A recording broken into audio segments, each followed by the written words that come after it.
विशाल सर्प दोस्तों, एनाकोंडा है ये।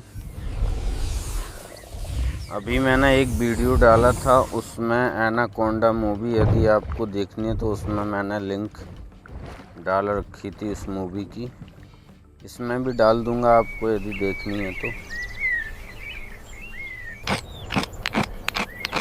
यहाँ पर देख सकते हैं दोस्तों, ये जो हमारे पूर्वज थे आदि मानव के रूप में, ये अपने हथियारों को और नुकीला कर रहे हैं ताकि शिकार करने के लिए जंगलों में इनको जाना है तो वहाँ पर जो भी इनको शिकार करना है वह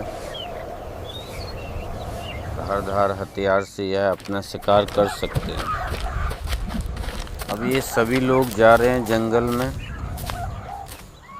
भोजन की तलाश में, और भोजन वहाँ पर कुछ नहीं, सिर्फ यहाँ पर जो इनकी पत्नी या महिला होती हैं उनको घर पर छोड़ के जाता है। और दोस्तों सर्प तो आप देख ही सकते हैं कि चाहे शहर हो चाहे कोई गांव हो, हमारे घरों में भी आ जाते हैं। तो उस टाइम पर, उस ज़माने में मिलियन वर्ष पहले, तो जो हमारे आदि मानव थे, कोई घर बस्ती नहीं थी, उनको जंगलों में ही रहना पड़ता था। यहाँ शिकार करते हुए इन्होंने देखा है कि जो ये कौन सा जानवर है दोस्तों, मैं वीडियो के अंत तक बताऊंगा। पर इस जानवर से एक क्वेश्चन आता है, आपने यदि देखा हो एग्जाम में, गुलाबी पसीना किसका होता है। ये वही जानवर है दोस्तों, ये भेड़िए हैं जो गुलाबी पसीना जिसका निकलता है उस पर ही हमला कर रहे थे। और गुलाबी पसीने वाले जानवर को यदि आपको देखना है रियल में तो आप चिड़ियाघर में जाइए। नई दिल्ली में मैंने देखे हैं, वहाँ पर तो बहुत तादाद में वहीं पर ही हैं ये। पर ये भी कहते हैं हम कि पानी का जो राजा होता है वह मगरमच्छ होता है। पर दोस्तों आप शायद भूल चुके होंगे, क्योंकि ये भी दोस्तों हमेशा पानी में ही रहते हैं और इनको कोई डर नहीं रहता मगरमच्छ से। तो यहाँ पर जो महिला को छोड़ा था दोस्तों, वहाँ पर एनाकोंडा सांप आ चुका है। और सांप की ये खासियत होती है दोस्तों कि इसका शिकार कहीं पर भी हो, ये अपनी सुगंध से दोस्तों ये वहाँ पर पहुँच जाता है और अपने शिकार का ये खोज कर लेता है।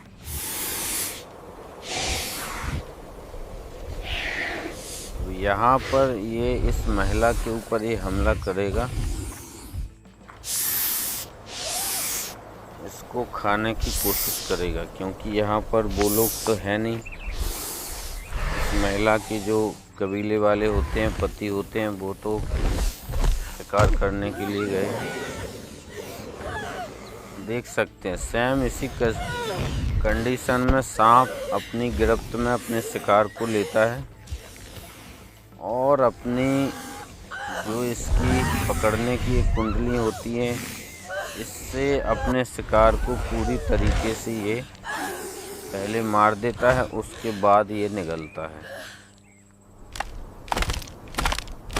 और ये लोग वापसी आ गए हैं और इनको पता लग गया है कि जो हमारी बीवी थी या महिला थी उसके ऊपर किसी ने हमला कर दिया है। तो वो लोग दौड़ते हुए अपने कबीले में आए हुए हैं।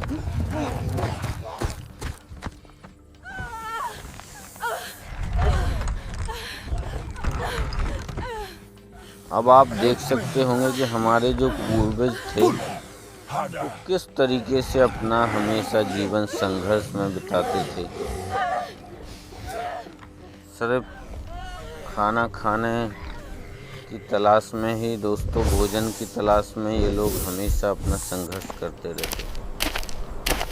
सांप भाग गया है। अब ये लोग नदी में नहाने के लिए जा रहे हैं। अब दोस्तों एक बात आप याद रखना कि वहाँ पर जो भेड़ियों ने, उसका नाम मैं बता दूं दोस्तों, 2 नाम है उसके। एक हिप्पो उसको कहते हैं, तो हिप्पो की जो जान बचाई थी आप याद रखना। अब यहाँ पर भी दोस्तों इन लोगों की कौन जान बचाता है, ये आपको यहाँ देखने को मिलेगा। क्योंकि जिस नदी में ये लोग नहा रहे हैं उसी में ही मगरमच्छ पहले से ही बैठा हुआ है। और ये जाहिर सी बात है कि मगरमच्छ को पता लग जाता है कि मेरे इस नदी में कोई ना कोई मेरा शिकार आ चुका है। अब ये वहीं पर ही जा रहा है हमला करने के लिए।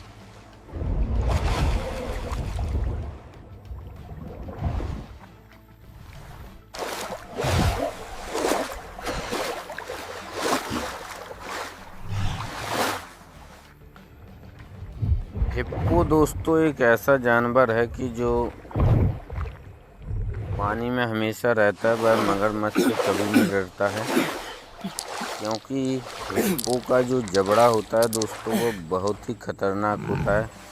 उसके जबड़े में यदि शेर भी आ जाए या कोई भी आ जाए तो ये समझिए कि उसकी जान का बचना नामुमकिन हो जाता है।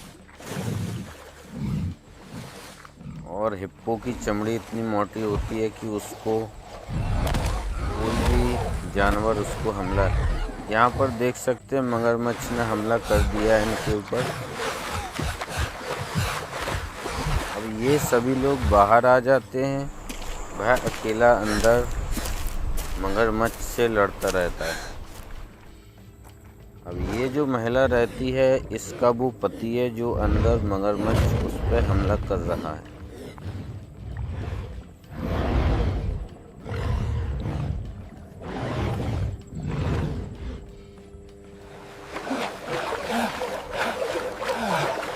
बाहर होता तो ये लोग यकीनन बचा लेते। ये महिला बहुत ही दुखी है कि मेरा पति बहुत ही खतरे में है, कैसे बच सकते हैं। और जीवन में दोस्तों एक बात याद रखना, आपको अपने जीवन में तैरना ज़रूर आना चाहिए। इस बात का आप हमेशा ध्यान रखना, क्योंकि हाल ही में आप देख सकते हैं इंडिया में जिन पे शहरों के बच्चों पे या लोगों पे तैरना नहीं आता है। अब यहाँ पर देख सकते हैं हिप्पो आ चुका है और इसी को ही दरिया घोड़ा भी कहते हैं दोस्तों शायद। यदि मैं गलत हूँ तो आप कमेंट में ज़रूर बताएं। हिप्पो तो इसका नाम है ही, पर दरिया घोड़ा भी इसी को शायद कहते हैं, जिसका गुलाबी पसीना होता है। अब हिप्पो ने इसकी इसलिए दोस्तों जान बचाई है क्योंकि इन लोगों ने हिप्पो की जान बचाई थी भेड़ियों से, आपने देखा होगा। तो दोस्तों यहाँ हमें ये सीखने को मिलता है कि जैसा हम किसी के साथ अच्छा करते हैं तो हमारे साथ भी जाहिर सी बात है कि किसी न किसी मोड़ पे अच्छा हो जाता है। दोस्तों इस तरीके की वीडियो देखने के लिए दोस्तों हमारे चैनल को सब्सक्राइब ज़रूर करें। मैं इस तरीके की वीडियो आपको लिए लाता रहता हूं, जिससे हमें अपने जीवन में कुछ न कुछ सीखने को ज़रूर मिलता है। मेरा उद्देश्य है दोस्तों कि आपके जीवन में हमेशा कोई ना कोई नॉलेज हमेशा आनी चाहिए और आप उससे सीखते रहें कुछ ना कुछ। तो मिलते हैं दोस्तों अगली किसी वीडियो में। जब तक के लिए जय हिंद दोस्तों, नमस्कार।